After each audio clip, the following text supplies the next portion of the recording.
بسم اللہ الرحمن الرحیم۔ ایک بار جبرائیل علیہ السلام نبی کریم کے پاس آئے تو آپ صلی اللہ علیہ وآلہ وسلم نے دیکھا کہ جبرائیل کچھ پریشان ہے۔ آپ نے فرمایا، جبرائیل کیا معاملہ ہے کہ آج میں آپ کو غمزدہ دیکھ رہا ہوں؟ جبرائیل نے عرض کی، اے محبوب، کل میں اللہ پاک کے حکم سے جہنم کا نظارہ کر کے آیا ہوں۔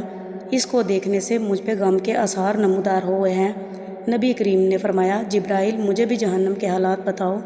جبرائیل نے عرض کی، جہنم کے کل 7 درجے ہیں، ان میں جو سب سے نیچے والا درجہ ہے اللہ اس میں منافقوں کو رکھے گا۔ اس سے اوپر والے 6 درجے میں اللہ تعالیٰ مشرک لوگوں کو ڈالیں گے۔ اس سے اوپر 5ویں درجے میں اللہ سورج اور چاند کی پرستش کرنے والوں کو ڈالیں گے۔ 4تھے درجے میں اللہ پاک آتش پرست لوگوں کو ڈالیں گے۔ تیسرے درجے میں اللہ پاک یہود کو ڈالیں گے۔ دوسرے درجے میں اللہ تعالیٰ عیسائیوں کو ڈالیں گے۔ یہ کہہ کر جبرائیل علیہ السلام خاموش ہو گئے تو نبی کریم نے پوچھا، جبرائیل آپ خاموش کیوں ہو گئے؟ مجھے بتاؤ کہ پہلے درجے میں کون ہوگا؟ جبرائیل علیہ السلام نے عرض کیا، اے اللہ کے رسول، پہلے درجے میں اللہ پاک آپ کی امت کے گناہ گاروں کو ڈالیں گے۔ جب نبی کریم نے یہ سنا کہ میری امت کو بھی جہنم میں ڈالا جائے گا تو آپ بے حد غمگین ہوئے اور آپ نے اللہ کے حضور دعائیں کرنا شروع کی۔ 3 دن ایسے گزرے کہ اللہ کے محبوب مسجد میں نماز پڑھنے کے لیے تشریف لاتے، نماز پڑھ کر حجرے میں تشریف لے جاتے اور دروازہ بند کر کے اللہ کے حضور رو رو کر فریاد کرتے۔ صحابہ حیران تھے کہ نبی کریم پہ یہ کیسی کیفیت طاری ہوئی ہے، مسجد سے حجرے جاتے ہیں، گھر بھی تشریف لے کر نہیں جا رہے۔ جب تیسرا دن ہوا تو سیدنا ابو بکر سے رہا نہیں گیا۔ وہ دروازے پہ آئے، دستک دی اور سلام کیا، لیکن سلام کا جواب نہیں آیا۔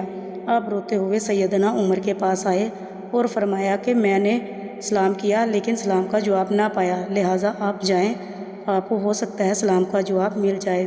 آپ گئے تو آپ نے 3 بار سلام کیا لیکن جواب نہ آیا۔ حضرت عمر نے سلمان فارسی کو بھیجا لیکن پھر بھی سلام کا جواب نہ آیا۔ حضرت سلمان فارسی نے واقعے کا تذکرہ علی رضی اللہ تعالیٰ سے کیا۔ انہوں نے سوچا کہ جب اتنے عظیم شخصیات کا سلام کا جواب نہ ملا تو مجھے بھی خود نہیں جانا چاہیے، بلکہ مجھے ان کی نور نظر بیٹی فاطمہ اندر بھیجنی چاہیے۔ لہٰذا آپ نے فاطمہ رضی اللہ تعالیٰ عنہ کو سب احوال بتا دیا۔ آپ حجرے کے دروازے پہ آئی، ابا جان السلام علیکم۔ بیٹی کی آواز سن کر محبوب کائنات اٹھے، دروازہ کھولا اور سلام کا جواب دیا۔ ابا جان، آپ پر کیا کیفیت ہے کہ 3 دن سے آپ یہاں تشریف فرما ہیں؟ نبی کریم نے فرمایا کہ جبرائیل نے مجھے آگاہ کیا ہے کہ میری امت بھی جہنم میں جائے گی۔ فاطمہ بیٹی، مجھے اپنے امت کے گناہ گاروں کا غم کھائے جا رہا ہے اور میں اپنے مالک سے دعائیں کر رہا ہوں کہ اللہ ان کو معاف کر اور جہنم سے بری کر۔